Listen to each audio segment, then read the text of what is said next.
ముందుకు తీసుకెళ్ళమని యేసు నామములో ప్రార్థిస్తున్నాను తండ్రి, ఆమేన్. మత్తయి సువార్త 17వ అధ్యాయము 14వ వచనము. ప్రేరేపించబడిన వాళ్ళు ఎవరైనా ఒకరు చదవండి. వచ్చినప్పుడు ఒకడు ఆయన ఎద్దుకు వచ్చి ఆయన ఎదుట మోకాళ్ళుని, ప్రభువా, నా కుమారుని కరుణింపుము, వాడు చాంద్ర రోగి అయి మిక్కిలి బాధపడుచున్నాడు, ఏలాగనగా అగ్నిలోను నీళ్లలోను తరచుగా పడుచున్నాడు. నీ శిష్యుల ఎద్దుకు వారిని తీసుకుని వచ్చితిని గాని వారు వారిని స్వస్థపరచలేకపోయారని చెప్పాను. ఓకే సిస్టర్, చాలు 14వ వచనం సరిపోద్ది. ఓకే, 14వ వచనం ప్రతి ఒక్కరు కూడా చూడండి. వారు జనసమూహమునొద్దకు వచ్చినప్పుడు ఒకడు ఆయన యొద్దకు వచ్చి ఆయన ఎదుట మోకాళ్ళుని, ప్రభువా, నా కుమారుణ్ణి కరుణింపుము. యేసుక్రీస్తు ఎక్కడ అంటే మరలా ఒకసారి వెనక్కి రండి, 9వ వచనం నుండి చూడండి. వారు కొండ దిగి అక్కడ రూపాంతరము అయిపోయిన తర్వాత శిశువులు మరలా యేసుక్రీస్తు కొండ దిగి వస్తుండగా ఒక వ్యక్తి వచ్చాడంట యేసు దగ్గరికి. వచ్చేసి అతడు తనకున్నటువంటి బాధను ఏంటంటే మొరపెడుతున్నాడు. నార్మల్గా మనము స్త్రీలు అంటే ఏదైనా సమస్య వచ్చిందనుకోండి, ప్రజెంట్ కాలంలో కుటుంబాలలో కూడా అంతే. కుటుంబంలో ఏదైనా సమస్య ఉంటే ఎక్కువగా ఎవరు ప్రార్థిస్తారు అని అంటే స్త్రీలే ఎక్కువగా ప్రార్థిస్తారు. నార్మల్గా చాలా కుటుంబాల్లో కొద్ది కుటుంబాలలో మాత్రమే పురుషులు ప్రార్థిస్తారు. కానీ ఎక్కువ క్రైస్తవ కుటుంబాన్ని ఏ కుటుంబాన్ని మీరు గమనించినా కూడా ఎక్కువగా స్త్రీలే ఎక్కువగా ప్రార్థించినట్టుగా మనకు కనిపిస్తుంది. కానీ ఇక్కడ చాలా డిఫరెంట్ ఉంది. ఏంటంటే ఇక్కడ వారు జనసమూహమునొద్దకు వచ్చినప్పుడు ఒకడు ఆయన యొద్దకు వచ్చి ఆయన ఎదుట మోకాళ్ళుని, అతడు వచ్చి మొదటగా చేసినటువంటి వర్క్ ఏంటంటే మోకాళ్ళుని. అతడు డైరెక్ట్ వచ్చేసి నిలబడి అడగొచ్చు, కానీ అతడు ఏం చేశాడంటే మోకాళ్ళుని, ప్రభువా, నా కుమారుణ్ణి కరుణింపుము. అతని యొక్క బాధను, అతని గుండెలో ఉన్నటువంటి ఆ యొక్క సమస్యను అక్కడ యేసుక్రీస్తుకి ఏం చేస్తాడంటే ఎక్స్ప్లెనేషన్ చేస్తున్నాడు. ఏమనంటే వాడు చంద్రరోగే మిక్కిలి బాధపడుచున్నాడు. మొదటగా అంటే మొదటి 14వ వచనం నుండి 14-15 వచనాలలో మనం ఒక పాఠాన్ని నేర్చుకోవాలి. మొదటగా మనకి ఏదైనా సమస్య వచ్చినప్పుడు మొదటగా మనకి ఏదైనా సమస్య వచ్చినప్పుడు అది చిన్న సమస్యనే కానీ పెద్ద సమస్యనే కానీ మొదటగా హాస్పిటల్స్ ఎక్కడ ఉన్నాయి, లేకపోతే మంచి హాస్పిటల్. ఇప్పుడు నాకు ఏదైనా జబ్బు వచ్చిందనుకోండి, ఆ జబ్బును నయం చేసేటువంటి హాస్పిటల్ ఎక్కడుంది, లేకపోతే ఆ తర్వాత మనుషుల వైపు చూస్తాం, ఏమైనా సహాయం చేస్తారేమో, హాస్పిటల్కి వెళ్ళడానికి డబ్బులు కావాలి, ఆ టైంకి డబ్బులు లేకపోతే ఇంకెవరైనా సహాయం చేస్తారనేసి మనం మనుషుల వైపు చూస్తాం. కానీ ఇతనులో నుండి మనం నేర్చుకోవాల్సినటువంటి పాఠం ఏంటంటే మనకు అది పెద్ద సమస్యనే కానీ అది చిన్న సమస్యనే కానీ అది ఏ సమస్య అయినా కూడా మనం మొదటగా మనుషుల వైపు, డాక్టర్ల వైపు, హాస్పిటల్స్ వైపు చూడకూడదు. అంటే మొత్తానికే వెళ్ళకూడదంటే మరి ప్రకృతిలో దేవుడు మెడిసిన్ ఎందుకు పెట్టాడు అనేసి మీకు అంటే డౌట్ రావచ్చు. వెళ్ళకూడదు అని నేను చెప్పట్లే, కానీ మనం మొదటగా చూడవలసింది ఎవరి వైపు అంటే దేవుని వైపు చూడాలి. మనకు వచ్చినటువంటి సమస్యను బట్టి మొదటగా మనం ఏం చేయాలంటే మోకాళ్ళుని ఫస్ట్ మొరపెట్టాలి దేవునికి. మనము మొరపెట్టిన తర్వాతనే మనము సెకండ్ స్టెప్ తీసుకోవాలి. ఇక్కడ ఇతను చేసింది చాలామంది ఏం చేస్తారు అని అంటే రైట్ టైంలో దేవుని సన్నిధికి రారు. మొత్తం తిరిగేసి లాస్ట్కు చివరికి ఇంకా అతడు బ్రతకడు, చనిపోతాడు అన్న టైంలో తీసుకొచ్చి దేవుని సన్నిధికి తీసుకొచ్చి, అంటే అలాంటి వాళ్ళని కూడా దేవుడు స్వస్థపరచగలడు. ఆయనకు అసాధ్యం అంటే ఏమి లేదు. మన విశ్వాసము ఒకవేళ కరెక్ట్గా ఉంటే ఆయన ఏమైనా చేయడానికి సమర్థుడు. మన యొక్క విశ్వాసం కూడా కింద చెప్తాడు, ఆవగింజంత ఉంటే సరిపోద్ది అని చెప్పిన సమస్యతో మనం వచ్చినప్పుడు ఏదైనా సమస్య, మన కుటుంబ సమస్య, అప్పుల సమస్యలే కానీ, అనారోగ్య సమస్యనే కానీ, అది ఏ విధమైన సమస్యనే కానీ మొదటగా మనము చేయాల్సింది ఏంటంటే దేవుని పాదాల సన్నిధిలో మొరపెట్టడం నేర్చుకోవాలి. మరి ముఖ్యంగా అది అమ్మాయిలే కానీ అది అబ్బాయిలే కానీ. ఇంకొకటి తెలియనటువంటి విషయం ఏంటంటే శరీరానికి మాత్రమే లింగభేదం ఉంటుంది, కానీ ఆత్మకి అబ్బాయిలని లేరు, అమ్మాయిలని లేరు. ఓకేనా? ఆత్మపరంగా మనందరం సమానులమే, కానీ శరీరపరంగా చూస్తే పురుషులము స్త్రీలముగా మనము కనిపిస్తున్నాము. కానీ మన యొక్క ఆత్మపరంగా చూస్తే ఆత్మకి లింగ భేదాలు లేవండి. సో కాబట్టి ఇక్కడ అతడు అమ్మాయే కానీ అబ్బాయే కానీ, నువ్వు అనగా ఏంటిది? శరీరము కాదు ఆత్మ. కాబట్టి అది అమ్మాయిలైనా అబ్బాయిలైనా ఏదైనా సమస్య వచ్చినప్పుడు మొదటగా మోకాళ్ళు వంచి మొదటగా దేవుని సన్నిధిలో మనం ప్రార్థించడం నేర్చుకోవాలి.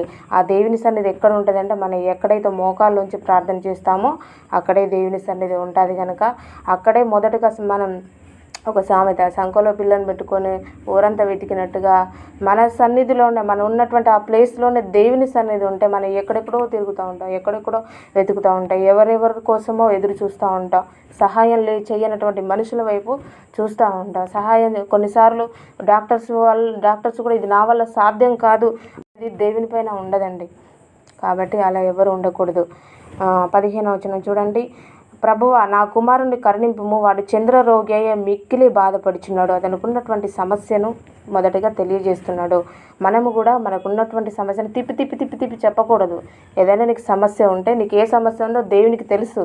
నీకు ఏ సమస్యతో బాధపడుతున్నావో, ఆ సమస్య ఎందుకు వచ్చింది, ఆ సమస్యను ఎలా తీయాలి, ఆ సమస్యకు ఆన్సర్ ఏంటిది ఎవరి దగ్గర ఉందంటే దేవుని దగ్గర ఉంది. కానీ అడిగే బాధ్యత ఎవరిది అంటే మనది. కొంతమంది తల్లిదండ్రులు అడగకుండా అన్నం పెట్టగలరంటే పెట్టరు. కానీ మనం అడగాలి.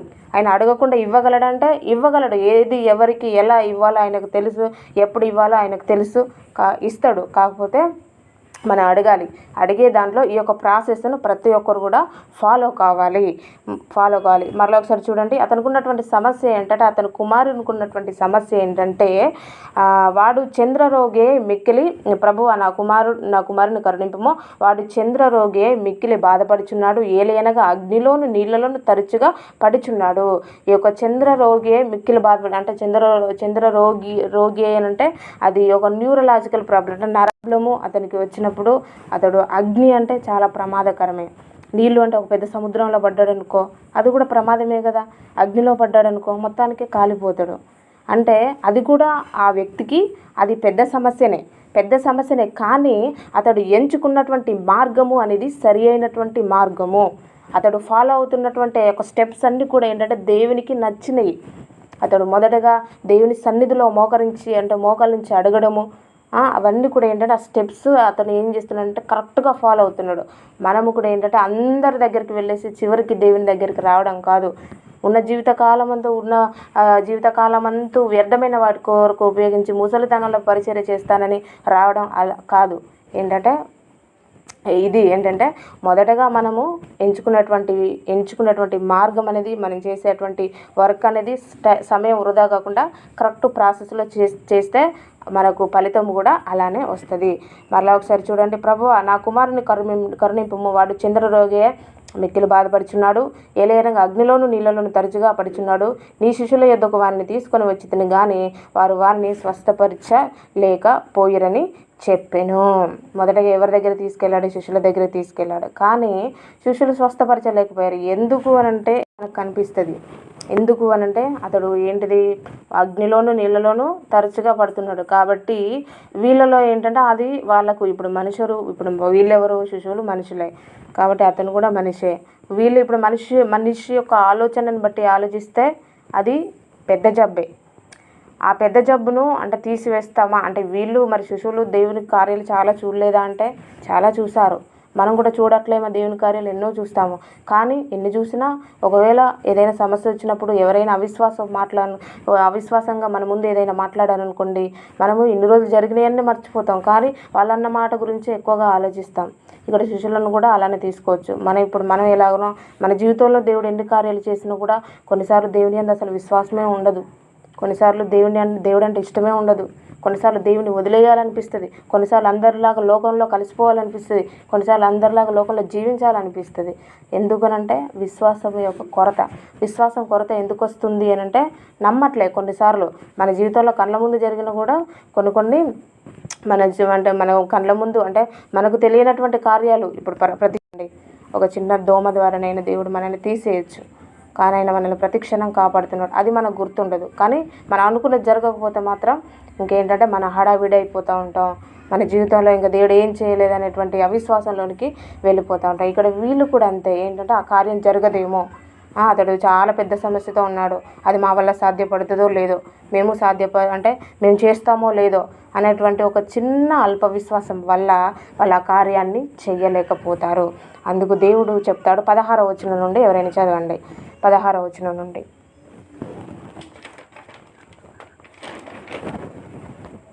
నీ శిష్యుల ఎదుకు వాడిని తీసుకుని వచ్చి తిని గాని వారు వాడిని స్వస్థపరచలేకపోయారని చెప్పాను.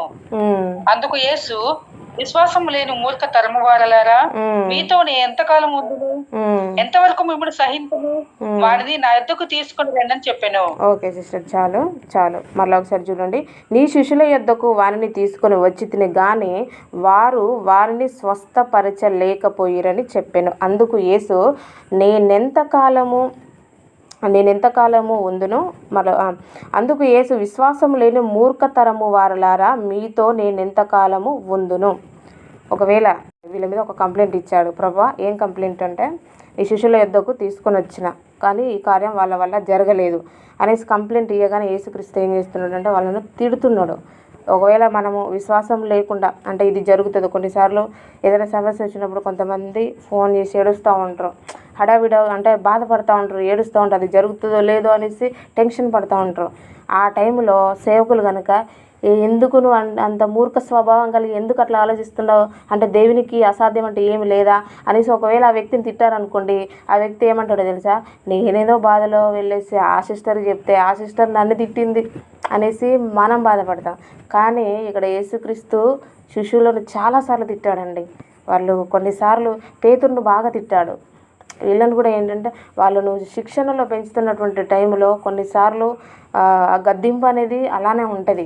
ఇక్కడ యేసుక్రీస్తు తిట్టినా కూడా వాళ్ళు మరలా వచ్చి, ప్రభా ఎందుకు మేము మరలా వచ్చి దేవుని దగ్గరికి వచ్చేసి, ప్రభా మేము ఎందుకు చేయలేకపోయినా ఆ కార్యము, ఎందుకు మేము చేయలేకపోయినా అంటే వాళ్ళలో ఉన్నటువంటి లోపాన్ని దేవుడు అక్కడ అంటే వాళ్ళలో ఉన్నటువంటి లోపాన్ని దేవుడు వాళ్ళకి తెలియజేస్తాడు. మనం కూడా అంటే లోబడాలి, ఖచ్చితంగా మనం నేర్చుకోవాలి, దేవుని సన్నిధిలో మనం స్థిరపడాలి, ఎత్తబడే సంఘంలో మనం ఉండాలి, విడవబడకూడదు, నిత్య రాజ్యానికి మనం చేరుకోవాలి అంటే కొన్నిసార్లు మనం కూడా ఏంటంటే ఇటువంటి స్వభావాన్ని కూడా మనం కలిగి ఉండాలి. మళ్ళీ ఒకసారి చూడండి. అందుకు యేసు, విశ్వాసం లేని మూర్ఖతరము వారలారా, మీతో నేను ఎంతకాలము ఉందునో, ఎంతవరకు మిమ్మల్ని సహించునో, వారిని నా యుద్ధకు తీసుకొని రండి అని చెప్పాను. అంతటా యేసు ఆ దయ్యమును గద్దింపగా అది వారిని వదిలిపోయాను. తిడుతున్నాడు, ఇంక నేను ఎంతకాలం ఉంటాను, నేను ఉండేదే 3.5 సంవత్సరాలు, ఇది ఈ ఒక సంవత్సరం నేను ఉన్నటువంటి ఈ కొద్ది సమయంలోనే మీరు అన్నిట్లో పర్ఫెక్ట్ అయిపోలేము, ఇంకా మీలో అవిశ్వాసం అనేది రాకూడదు. ఎందుకంటే మీ ముందే చాలా కార్యాలు నేను చేశాను కదా, అవన్నీ కూడా అప్పుడప్పుడే మర్చిపోతే ఎలా, అప్పుడే ఎంతలా దేవుడు జీవించిన కొద్ది దినము అంటే ఒక నెల కింద చేసినటువంటి కార్యాన్నే మరలా వాళ్ళు మర్చిపోయేసి మరలా విశ్వాసంలోనికి వెళ్తే ఇక కోపం వస్తుంది కదా దేవునికి. అందుకే వాళ్ళని అక్కడ గద్దించాడు. చెప్పేసి నేను ఎప్పటికీ మీతో ఉండను కదా, నేను వెళ్ళిపోయిన తర్వాత చేసే కార్యాలన్నీ ఎవరు చేయాలి అని అంటే మీరే చేయాలి, కాబట్టి మీరు అలా విశ్వాసంలోనికి వెళ్ళకూడదు అనేసి కింద చెప్తారు చూడండి. అంతటా యేసు ఆ దయ్యమును గద్దింపగా అది వారిని వదిలిపోయిన గడియ నుండి ఆ చిన్నవాడు స్వస్థత నొందని. తర్వాత శిష్యులు ఏకాంతంగా యేసు వద్దకు వచ్చి మేమెందుచేత దానిని వెళ్ళగొట్టలేకపోతామని అడిగారు. అందుకైనా మీ అల్ప విశ్వాసం చేతనే మీకు ఆవగింజంత విశ్వాసం ఉండిన ఎడల ఈ కొండను చూచి ఇక్కడ నుండి అక్కడికి పొమ్మనగానే అది పోవును, మీకు అసాధ్యమైనది ఏది ఉండదని నిశ్చయముగా మీతో చెప్పుచున్నానని వారితో ఆయనను చాలా క్లారిటీగా వాళ్ళలో ఉన్నటువంటి లోపం ఏంటిదంటే అల్ప విశ్వాసం వలన ఏమీ లేదు. సమస్తాన్ని కలుగజేసినటువంటి దేవుడు మీ పక్షాన ఉన్నాడు గనక మీకు అసాధ్యమైనది ఏదియూ లేదు. కాబట్టి మనము కూడా వీళ్ళలో ఏం లోపాన్ని దేవుడు వెలిక్కి అంటే ఆ యొక్క వ్యక్తి రావడం వల్ల వీళ్ళలో ఉన్నటువంటి లోపం బయటపడ్డది. కానీ వీళ్ళేంటిది దేవుని శిష్యుల్లాగానే ఉన్నారు, దేవుని పక్కనే ఉన్నారు, దేవుని పరిచర్యనే చేస్తున్నారు, కానీ వాళ్ళలో కూడా ఏంటంటే లోపం ఉంది. ఆ లోపం ఎప్పుడు బయటది, ఆ వ్యక్తి వచ్చినప్పుడు ఆ స్వస్థత జరగకపోవడం వలన అక్కడ లోపం అనేది బయటపడ్డది. కాబట్టి మనలో కూడా ఈ లోపం అనేది ఉండవచ్చు. కాబట్టి ఆ లోపం మనం సరిచేసుకోవాలంటే దాని గురించినటువంటి అవగాహన మనలో ఉండాలి. కాబట్టి మనలో విశ్వాసము ఉండాలి. ఎటువంటి విశ్వాసం ఉండాలి అంటే హెబ్రీలకు రాసిన పత్రిక ఒకసారి చదవండి. హెబ్రీ పత్రిక మనం చాలాసార్లు చదువుకున్నటువంటి రెఫరెన్సే. 11వ అధ్యాయం 1వ వచనం చదవండి.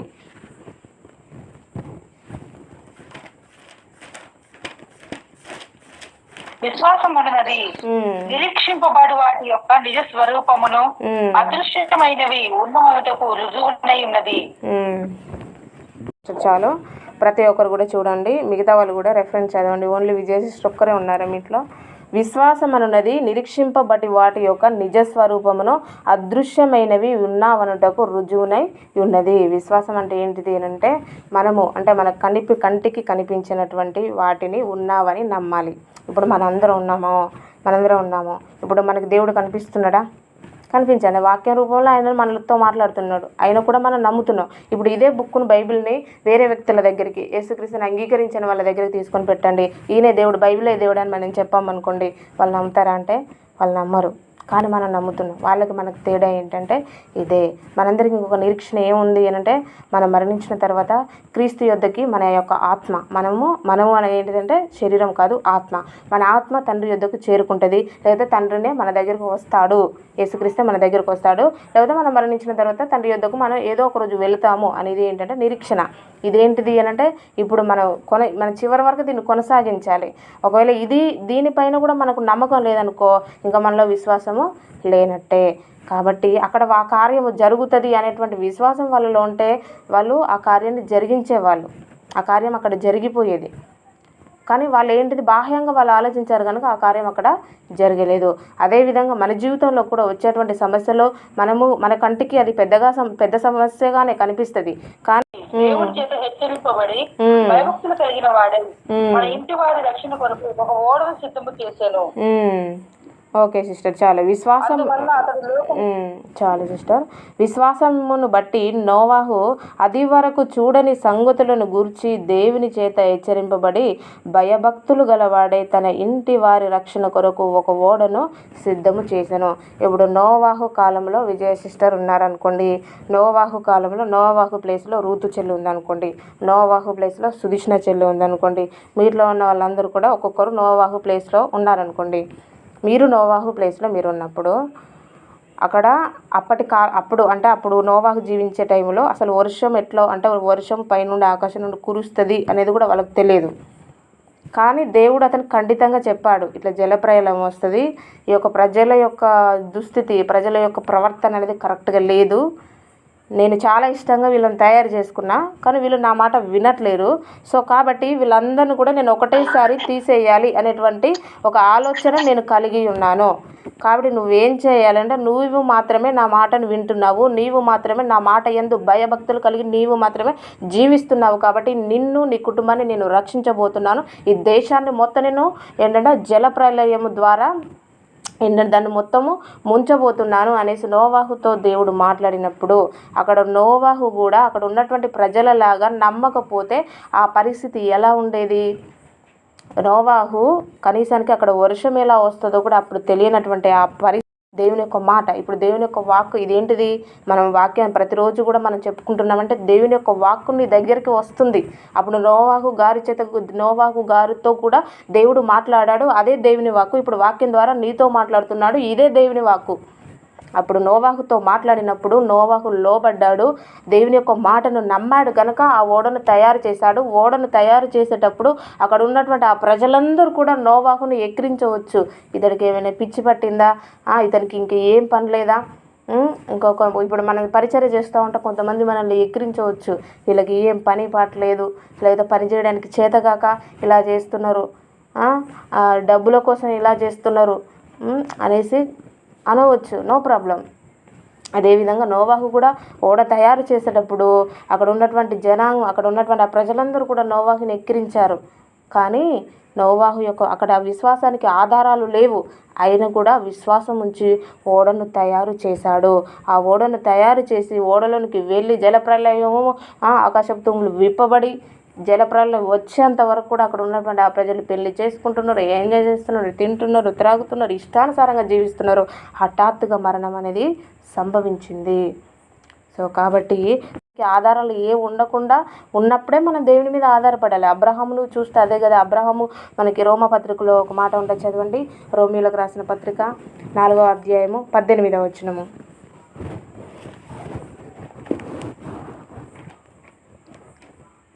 నీ సంతానము ఇలాగూ నుండునని చెప్పిన దానిని బట్టి తన అనేక జనములకు తండ్రి అగునట్లు నిరీక్షణకు ఆధారం లేనప్పుడు అతడు నిరీక్షణ కలిగి నమ్మాను. ఓకే నాన్న చాలు. మరియు అతని విశ్వాసం ఓకే నాన్న చాలు. అబ్రహామును తీసుకుంటే అబ్రహాముకి అసలు అతను ఉన్నటువంటి ఏజ్కి అతనికి కుమారుడు పుట్టడం అనేది చాలా అది అసాధ్యమైనటువంటి వర్క్. మళ్ళీ ఇంకోటి ఏంటిది, దేవుడు అబ్రహామును నీవు ఉన్నటువంటి ఆ యొక్క ప్రదేశాన్ని విడిచిపెట్టి నేను చూపించే దేశానికి నువ్వు వెళ్ళు అని దేవుడు ఎప్పుడైతే ఆజ్ఞాపించిండో వెంటనే తన కుటుంబ సభ్యులను చూడలేదు, లేకపోతే అతను ఏ ప్రదేశానికి వెళ్తున్నాడో అతను వెళ్తున్నటువంటి ఆ ప్రదేశంలో నీళ్ళు ఉన్నాయా, లేకపోతే అతనికి అనుకూలమైనటువంటి పరిస్థితులు అక్కడ ఉన్నాయా అని ఏది కూడా ఆలోచించలే ఆయన. అవన్నీ ఏది ఆలోచించకుండా కేవలం దేవుని మాటకు లోబడి వెంటనే తన యొక్క కుటుంబాన్ని అన్ని తనకున్నటువంటి సమస్తాన్ని కూడా తీసుకొని వెళ్ళాడు. దేవుడు ఆశీర్వదించలేదా? అసలు ఏం ఆలోచించలేదు. ఇప్పుడు మనమైతే దేవుని యొక్క పరిచర్యకు ఒక ప్లేస్కు లేదా, నాకు కావాల్సినటువంటి ఆహారం దొరుకుతుందా లేదా, నాకు కావాల్సినటువంటి పడుకోవడానికి నాకు నివాసం ఉంటుందా లేదా అని మనం ఆలోచిస్తాం. కానీ అబ్రహాము గారు అలా ఆలోచించలేదు. అబ్రహాం వెళ్ళు అనగానే వెంటనే అసలు ఏం లేదు, దేవుని యొక్క మాటకు లోబడి చిత్తం ప్రభా అన్నాడు, వెళ్ళేసిండు. దీవించబడ్డాడా లేదా, అతని యొక్క సంతానంలో నుండి యేసుక్రీస్తు వచ్చాడా లేదా, ఇప్పటి వరకు అతని గురించి మనం మాట్లాడుకుంటున్నామా లేదా, మాట్లాడుకుంటున్నాం. అది దేవుని మాటకు లోబడితే అలా ఉంటుంది. దేవుని యొక్క మాటకు లోబడితే అసలు అతనికి ఉన్నటువంటి ఏజ్కి, శారా ఉన్నటువంటి ఏజ్కి వాళ్ళకి పిల్లలు కలగడం, అది డాక్టర్స్ అయితే అమ్మ చేతులు ఎత్తేస్తారు, వాళ్ళ వల్ల అది సాధ్యపడదు. కానీ అక్కడ ఆధారాలు ఏమి లేకుండా దేవుడు కార్యం జరుగుతుంది. అది దేవుని యొక్క గొప్పతనం. ఓకేనా? ఇలా దేవుని యొక్క కార్యము ఉంటుంది. కాబట్టి ఇంత గొప్ప దేవుడు ఇంత గొప్ప కార్యాలు చేసిన అబ్రహాం గారి గురించి మరి శిష్యులకు తెలియదా? తెలుసు.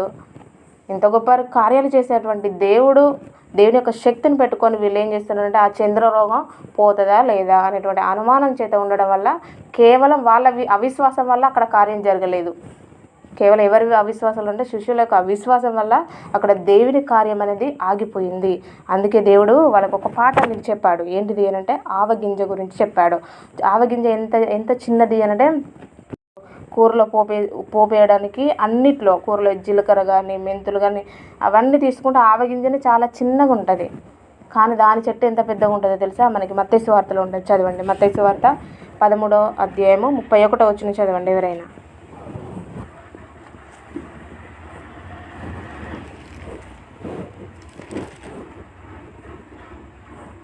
ఆయన మరి ఒక ఉపమానం వారితో చెప్పెను, పరలోక రాజ్యము ఒకడు తీసుకొని తన పొలంలో విత్తిన ఆవగింజను పోలి ఉన్నది. అది విత్తనములన్నిటిలో చిన్నదే గాని పెరిగినప్పుడు కూర మొక్కలన్నిటిలో పెద్దదై ఆకాశ పక్షులు వచ్చి దాని కొమ్మల యందు నివసించినట్టు చెట్టాగును. ఓకేనా? చాలు. ప్రతి ఒక్కరికి చూడండి. ఆయన మరి ఒక ఉపమానం వారితో చెప్పెను, పరలోక రాజ్యము ఒకటి తీసుకుని తన పొలంలో విత్తిన ఆవగింజను పోలి ఉన్నది. అది విత్తనములన్నిటిలో చిన్నదే గాని పెరిగినప్పుడు కూర మొక్కలన్నిటిలో పెద్దదే ఆకాశ పక్షులు వచ్చి దాని కొమ్మల యందు నివసించినంత చెట్టగును.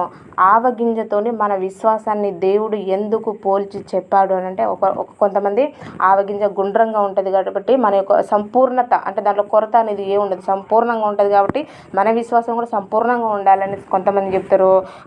కొద్ది విశ్వాసం కాదు అంటే సంపూర్ణ విశ్వాసం ఉండాలి, ఉండకూడదని నేను చెప్పట్లే. కొద్ది విశ్వాసం అనే కాదు, మన యొక్క విశ్వాసం అనేది జీవము కలిగి ఫలిస్తూ, అంటే ఇప్పుడు ఆవగింజ మనము భూమిలో నాటినప్పుడు అది చిన్న గింజనే, కానీ అది చెట్టు అయిన తర్వాత ఏమైంది, చాలా పెద్దగా అయిపోయింది. అంటే అది దానిలో జీవం ఉంది కనుక అదేమైంది అని అంటే ఒక పెద్ద చెట్టులాగా అది ఎదిగిపోయింది. అదేవిధంగా మన విశ్వాసం అది మొదటగా చిన్నగానే ఉండవచ్చు, కానీ ఆ విశ్వాసములో జీవం ఉంటే అది అంటే దినదినము అది ఎలా అంటే అభివృద్ధి చెందుతూ ఉండాలి. అంటే ఈ దినదినము మన యొక్క విశ్వాసంలో కృంగుదల అనేది రాకూడదు, మన విశ్వాసంలో మార్పు చేర్పులు అనేది రాకూడదు. దినదినము మన యొక్క విశ్వాసం అనేది పెరుగుతూనే ఉండాలి తప్ప తగ్గకూడదు. కష్టాలు వచ్చినప్పుడు ఒక విశ్వాసము, కష్టాలు రానప్పుడు ఒక విశ్వాసం అలా ఉండకూడదు. నీలో సహించే అటువంటి విశ్వాసాన్ని ఉండాలి. దేవుని కోసం త్యాగం చేసి విడిచి నీకు ఉన్నటువంటి సమస్తాన్ని అయినా సరే విడిచిపెట్టేంత విశ్వాసము మనలో కలిగి ఉండాలి. అందుకే యాకోబు రాసిన పత్రికలో ఒక మాట ఉంటే చదవండి. యాకోబు రాసిన పత్రిక 2వ అధ్యాయం 26వ వచనము.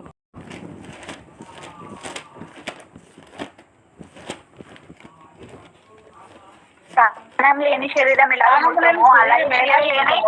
విశ్వాసం మృతము. ఓకేనా? చాలు. ప్రతి ఒక్కరు కూడా చూడండి, ప్రాణము లేని శరీరం ఎలాగ మృతమో అలాగే క్రియలు లేని విశ్వాసమును మృతము. మన యొక్క ప్రాణం లేకుంటే మన యొక్క శరీరము, ఒకవేళ మనలో ఆత్మ లేదనుకోండి, మన యొక్క శరీరం ఏంటిది? మన శరీరము డెడ్ బాడీ, లేకపోతే మనం చనిపోయిండు, వాడు చచ్చిపోయిండు అనేసి మనం అంటాం. అదేవిధంగా మన యొక్క విశ్వాసములు కూడా, మన విశ్వాసంలో జీవము ఉండాలంటే ఆ విశ్వాసం ఇప్పుడు ఏంటిది? మనం క్రీస్తుని నమ్ముతున్నాం, ఓకే వెళ్ళనుకుంటు బాగుంది, మనం మరణించిన తర్వాత మనకంటూ ఒక జీవితం ఉందని నమ్ముతున్నాం, ఓకే బాగుంది, దేవుడి కార్యం చేస్తాడు, అన్నీ బాగానే ఉన్నాయి. కానీ దానితో పాటు దానికి ఇంకొకటి యాడ్ చేసుకోవాలి. ఇది ఉంటేనే నీలో ఏమవుతుంది అని అంటే విశ్వాసానికి అర్థం ఉంటుంది, క్రియలు కూడా ఉండాలి. ఇప్పుడు అబ్రహాముని తీసుకున్నాం. అబ్రహాముని ఏంటి? తన కుమారుని బలి ఇవ్వు అని చెప్పగానే అక్కడ ఏ సందేహపడలేదు, వెంటనే ఇవ్వడానికి సిద్ధంగా వెళ్ళిపోయాడు. కానీ అతనిలో ఉన్నటువంటి విశ్వాసం చాలా గొప్పది. ఏంటిదనంటే దేవుడు ఇచ్చిన దేవుడు మరలా తీసుకోడు అనేటువంటి విశ్వాసం లోపల అతనిలో ఉండవచ్చు. కానీ అతడు చేసినటువంటి కార్యం ఏంటిదంటే దేవుని యొక్క మాటకు లోబడ్డాడు. ఆ యొక్క విశ్వాసంలో ఏంటంటే జీవం కనిపిస్తుంది. అదేవిధంగా మన యొక్క విశ్వాసంలో కూడా క్రియలు ఉండాలి, చేయడానికి సిద్ధంగా ఉండాలి. ఓన్లీ మనము దీనికి ఎగ్జాంపుల్గా దేవుడు ఇదే అధ్యాయంలో చెప్తాడు, అది చెప్తే మీకు చక్కగా అర్థమవుతుంది. 14 వచనం చదవండి, 2:14. ఎవరైనా తనకు విశ్వాసం కావాలని చెప్పిన ఎడల ఏమి ప్రయోజనము? అతి విశ్వాసము తను రక్షించగలరా? సహోదరుడైనను సహోదరి అయినను దిగంబరులై ఆనాటికి దేశం లేక ఉన్నప్పుడు మీలో ఎవరైనా శరీరములకు కావలసిన వాటిని ఇయ్యక సమాధానంగా వెల్లుడి, చలి కాచుకొనుడి, తృప్తి పొందడం చెప్పిన ఎడల ఏమి ప్రయోజనము? అలాగే విశ్వాసం చేయలేనిదైతే అది ఒంటిగా ఉండి శుద్ధమైనగును.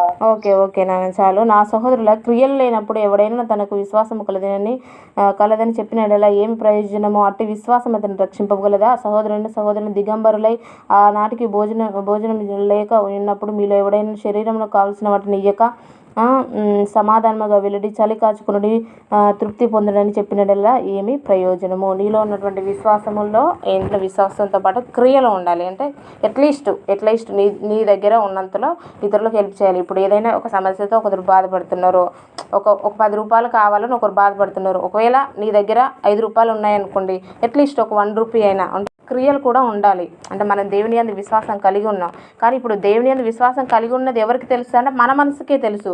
మన మనసు పక్కన వాళ్ళకి తెలుస్తుంది. అని ఇప్పుడు రూతు చెల్లుంది, ప్రవళిక చెల్లుంది, వాళ్ళ మనసు ఎలా ఉందనేది నాకు తెలుస్తుంది అంటే నాకు తెలియదు, ఎవరికి తెలియదు. వాళ్ళ మనసు వాళ్ళకి తెలుస్తుంది, దేవునికి మాత్రమే తెలుస్తుంది.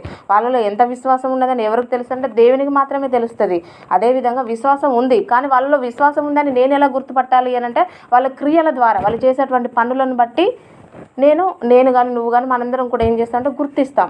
అంటే వాళ్ళ క్రియల ద్వారానే. ఇప్పుడు వాళ్ళు చాలా దేవుని మీద బాగా ఇష్టం ఉంది అని వాళ్ళు అంటున్నారు. వాళ్ళు నోటి మాటను మనం నమ్మాల్సిన అవసరం లేదు, కానీ వాళ్ళ యొక్క క్రియలు ఎలా ఉన్నాయి? అట్లీస్ట్ అంటే దేవునికి హెల్ప్ చేసేటువంటి గుణం ఉంది, దేవునికి ఓదార్చేటువంటి గుణం ఉంది, దేవునికి ఇవన్నీ కూడా ఏంటంటే వాళ్ళలో మనకు కనిపిస్తే ఓకే ఎగ్జాక్ట్లీ వీళ్ళు ఫాలో అవుతున్నారు, వీళ్ళు కూడా నిజంగా దేవుని ఇష్టపడుతున్నారు, నిజంగా వీళ్ళకు దేవుని యందు విశ్వాసం ఉంది అనేసి మనం అలా గుర్తుపడతాం.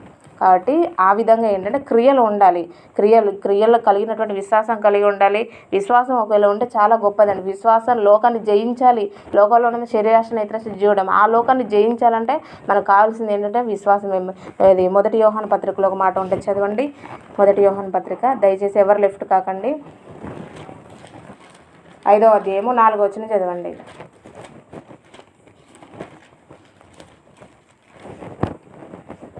జయించురు, లోకమును జయించిన విజయము మన విశ్వాసమే. ఓకేనా చాలు. ఏంటిది? లోకాన్ని జయించాలన్నా, పాపాన్ని జయించాలన్నా, నీకున్నటువంటి సమస్యలను జయించాలన్నా, రోగాలను జయించాలన్నా, ఏ దాన్ని జయించాలన్నా కూడా నీకు మూల కారణం ఏంటంటే విశ్వాసము. ఆ విశ్వాసానికి మరలా నువ్వు జోడించుకోవాల్సింది ఏంటంటే క్రియలు. నీకు విశ్వాసం కలిగి ఉండాలి. ఆ విశ్వాసానికి మరలా నువ్వు క్రియలు కలిగినటువంటి జీవితాన్ని జీవిస్తూ ఉంటే ఖచ్చితంగా ఈజీగా లోకాన్ని జయిస్తావు. లోకాన్ని ఈజీగా జయించవచ్చు. కాకపోతే దేవుడు ప్రతిదానికి మనకు ఆన్సర్ పెట్టిండు బైబిల్లో. ఇప్పుడు మనకు వచ్చే సమస్యను ఎలా జయించాలో ఆన్సర్ పెట్టిండు. కాకపోతే మనకున్నటువంటి దురాశల వల్ల మనము కొన్నిసార్లు దేవుని మాటకు లోబడకపోవడం వల్ల సమస్యను ఎక్కువగా చేసుకొని బాధపడుతూ ఆ సమస్య వల్ల కృంగిపోతూ ఏంటంటే మనగా సమస్యలు తెచ్చుకుంటూ ఉంటాం. కానీ దేవునికి అసాధ్యం అంటే ఏం లేదు. అక్కడ శిష్యులకు చెప్పిన దేవుడు, ఆనాడు శిష్యులకు చెప్పిన దేవుడు ఈనాడు మనకు కూడా చెప్తున్నాడు. మనకి మోషే గారిని చూస్తే అతడు దేవుని కంటే ఎక్కువగా అంటే తనకున్నటువంటి సమస్తాన్ని కూడా పెంటతో ఎంచుకుంటాడు. హెబ్రీలకు రాసిన పత్రికలో ఒక మాట ఉంటుంది, చదవండి. హెబ్రీ పత్రిక 11వ అధ్యాయము 24వ వచనము.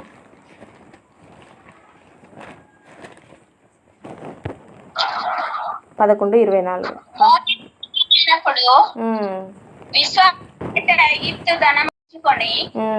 అల్పకాలము అనుభవించట కంటే దేవుని ప్రజలతో శ్రమ మేలని యోచించి పరో కుమార్తె యొక్క కుమార్తె అనిపించుకొనుటకు లేదు. ఓకే అత్తమ్మ, చాలు.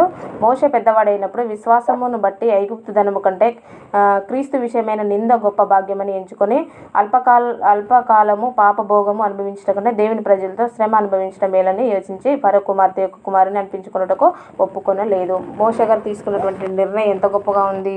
దీన్నే ఏమంటారంటే గొప్ప వాటిని కూడా విడిచిపెట్టేటువంటి విశ్వాసం నువ్వు కలిగి ఉంటే గొప్పదాన్నైనా కూడా నువ్వు దేవుని కొరకు నువ్వు శ్రమలు అనుభవించడానికైనా కూడా నువ్వు సిద్ధపడతావు. కానీ దేవుని విషయంలో శ్రమలు వస్తే కృంగిపోతున్నావంటే నీలో విశ్వాసం లేనట్టే. ఇక్కడ అది మోషే గారికి ఏం తక్కువ? అతడు పెరిగిందే పెద్ద రాజగృహంలో పెరిగాడు. అతనికి ఏం తక్కువ? ఏది తక్కువ లేదు. అయినా కూడా ఏంటంటే సమస్తాన్ని వదిలిపెడతాడు. దేవుని ప్రజలతో శ్రమ అనుభవించడమే మేలు. శ్రమలు వస్తే మేలు అనేసి సంతోషపడే వాళ్ళు ఎవరైనా ఉన్నారా? ఎవరు లేరు. నా డబ్బులన్నీ ఖర్చు అయిపోతున్నాయి కానీ నా రోగం మాత్రం నయం కానీ, నా డబ్బులన్నీ ఖర్చుపోతున్నాయి కానీ నేను మాత్రం బాగుపడట్లేననేసి పొద్దున్నేస్తే సాయంత్రం వరకు సనుక్కునే వాళ్ళు తప్ప ఎవరైనా వచ్చేటువంటి శ్రమలను బట్టి, కష్టాలను, ఇబ్బందులను బట్టి ఎవరు కూడా దేవుని స్తుతించరు. కాబట్టి నువ్వు ఏది ఏమైనా నువ్వు నీలో విశ్వాసం ఉండి నిరీక్షణ కలిగి ఉంటే నువ్వు ఉన్నటువంటి ఆ యొక్క నిరీక్షణ ఎప్పుడు కూడా నిన్ను సిగ్గుపరచదు. చివరి రెఫరెన్స్ చదువుకొని క్లోజ్ చేసుకుందాము. రోమపత్రిక 5:5 ఎవరైనా చదవండి.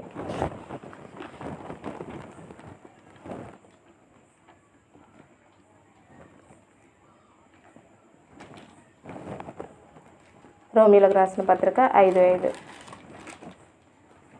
ఎందుకనగా ఈ నిరీక్షణ మనం సిగ్గుపరచదు.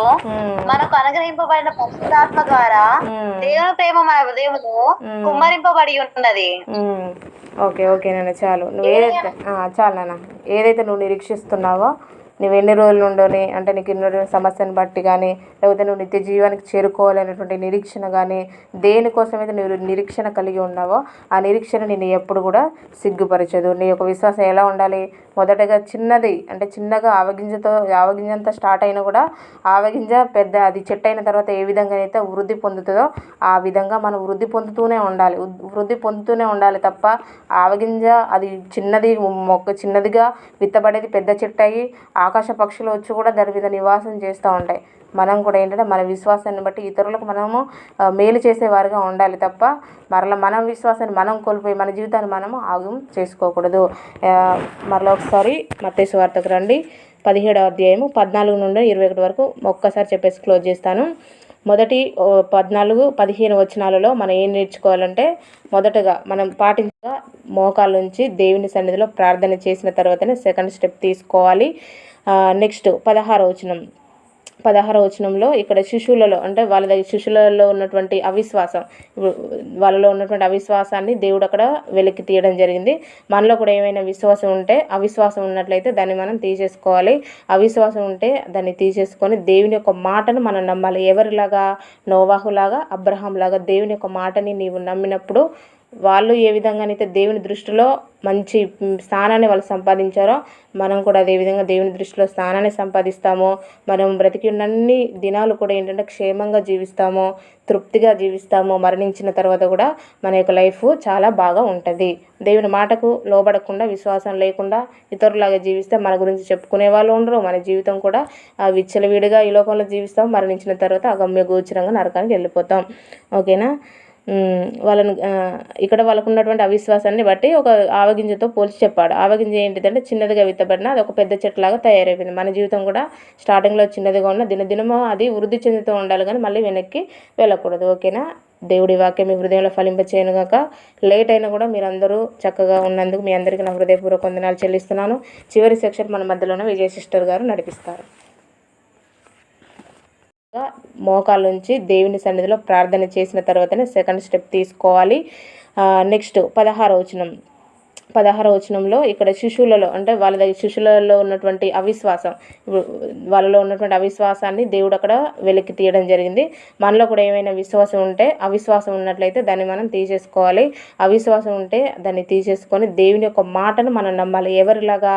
నోవాహులాగా, అబ్రహాంలాగా దేవుని యొక్క మాటని నీవు నమ్మినప్పుడు వాళ్ళు ఏ విధంగానైతే దేవుని దృష్టిలో మంచి స్థానాన్ని వాళ్ళు సంపాదించారో మనం కూడా అదేవిధంగా దేవుని దృష్టిలో స్థానాన్ని సంపాదిస్తాము. మనం బ్రతికి ఉన్నన్ని దినాలు కూడా ఏంటంటే క్షేమంగా జీవిస్తాము, తృప్తిగా జీవిస్తాము. మరణించిన తర్వాత కూడా మన యొక్క లైఫ్ చాలా బాగా ఉంటుంది.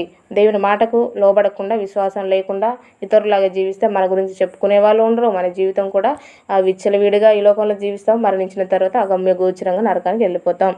ఓకేనా? వాళ్ళను ఇక్కడ వాళ్ళకు ఉన్నటువంటి అవిశ్వాసాన్ని బట్టి ఒక ఆవగింజతో పోల్చి చెప్పాడు. ఆవగింజ ఏంటిదంటే చిన్నదిగా విత్తబడిన అది ఒక పెద్ద చెట్టులాగా తయారైపోయింది. మన జీవితం కూడా స్టార్టింగ్లో చిన్నదిగా ఉన్న దినదినమో అది వృద్ధి చెందుతూ ఉండాలి, కానీ మళ్ళీ వెనక్కి వెళ్ళకూడదు. ఓకేనా? దేవుడి వాక్యం మీ హృదయంలో ఫలింపచేయను గాక. లేట్ అయినా కూడా మీరందరూ చక్కగా ఉన్నందుకు మీ అందరికీ నా హృదయపూర్వక వందనాలు చెల్లిస్తున్నాను. చివరి సెక్షన్ మన మధ్యలోనే విజయ సిస్టర్ గారు నడిపిస్తారు.